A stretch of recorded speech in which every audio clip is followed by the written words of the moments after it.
Cyclone Asani that formed over the southeast Bay of Bengal has intensified into a severe cyclonic storm that is likely to bring heavy rain to parts of Andhra Pradesh, Orissa and West Bengal in the coming days. It's already raining heavily in Sundarban coastal area. Maipat Coastal PSOC Madhusudhan Pal has in raining time visit to the Maipat coastal area and warning to fishermen, don't fishing in sea, stay home and alert to peoples. সর্বসাধারণকে জানানো যাচ্ছে যে বঙ্গোপসাগরে গভীর নিম্নচাপ সৃষ্টি করার জন্য 10 তারিখ থেকে 13 তারিখ পর্যন্ত প্রচণ্ড বৃষ্টি এবং ঘূর্ণিঝড়ের সম্ভাবনা রয়েছে।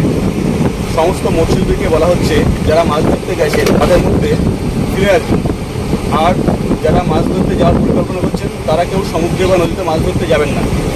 যারা কাঁচা বাড়িতে রয়েছেন তাদেরকে বলা হচ্ছে প্রশাসনের পক্ষ থেকে আপনারা অবিলম্বে ঝড় আসার আগে আপনারা নিকটবর্তী সাইক্লোন সেন্টারে বা কোনো পাকা বাড়িতে বা স্কুলে আশ্রয় নেবেন, অযথা জীবনের ঝুঁকি নেবেন।